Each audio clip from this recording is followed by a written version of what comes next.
Every now and then, as a continent, we continue to step out of the global narrative that's been written for us and start writing a future that no one ever believed we could build. And today is another one of those days. So, while much of the world is still congested in bureaucratic debates about emerging technologies, Rwanda, a nation the size of a small United States state, just executed something so bold, so structured, and so technologically disciplined, it forces the entire world to recalculate Africa's place in the future. A national drone highway. And not a trial run, not a test site, not a billionaire's pilot project, a fully regulated, fully operational aerial corridor built for autonomous drone traffic. Not Silicon Valley, not Brussels or Tokyo, Kigali, Rwanda, Africa. The kind of innovation that reveals the truth. Africa isn't catching up, Africa's accelerating. Let's check it out.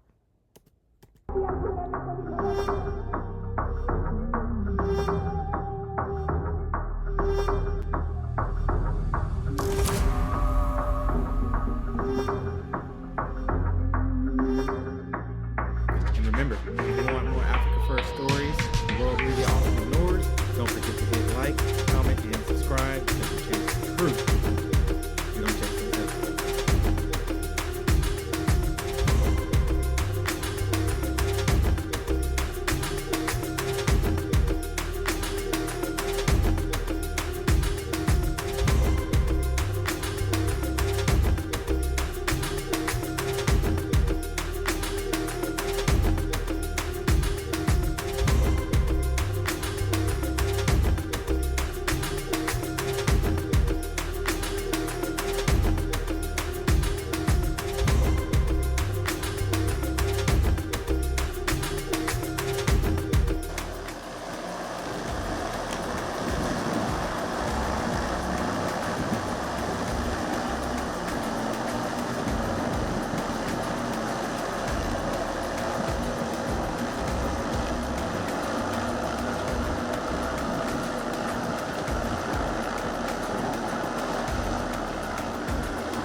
tubikoreramo cyane turabyumva tubona n'ahandi hantu mu bice bindi byo mu All right, guys. So, a digital air map has been layered above Rwanda with the designated flight corridors, assigned altitudes, and regulated drone speeds. So, an automated national system monitoring thousands of autonomous flights per day has been set up. And this isn't science fiction. This is Rwanda's national drone highway, the first on the African continent, and one of the first of its kind anywhere. But Rwanda didn't appear out of thin air with this capability. They've been building toward this moment for nearly a decade, quietly, consistently, and intentionally. It started with Zipline, the revolutionary drone medical service that turned Rwanda into a global case study. So they've been delivering blood to hospitals in 15 minutes, delivering vaccines to remote clinics, and transporting emergency samples that save lives daily, reaching villages that used to wait hours for ambulances that never arrived. And now, Rwanda scaled from delivery to infrastructure. They didn't just buy drones or anything like that. They designed laws, they trained pilots, they integrated airspace, and they mapped the country in 3D. So they've created a seamless digital aviation ecosystem, right? So when global audiences hear Africa builds a drone highway, the predictable assumptions appear. Is it safe?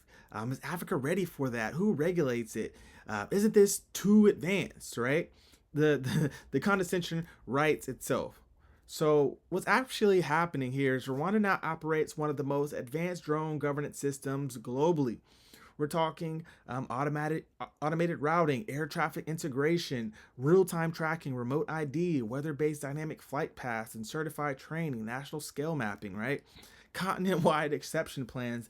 The list really goes on. And this matters for African identity because this isn't just about drones. It's about sovereignty over airspace, logistics, healthcare, agricultural intelligence, and national mobility.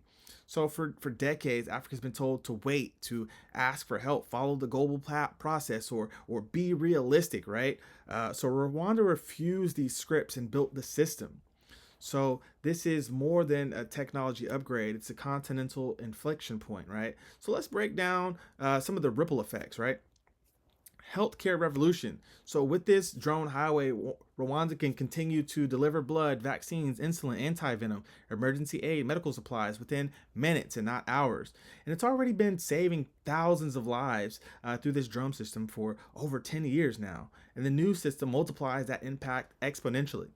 Secondly, an agricultural revolution. So drones now supervise entire rural regions with crop health analysis, soil scanning, irrigation analytics, pest tracking, and farm mapping, yield predictions, and the likes, right? So some developed nations still do this manually, right? And Rwanda is digitizing agriculture in real time.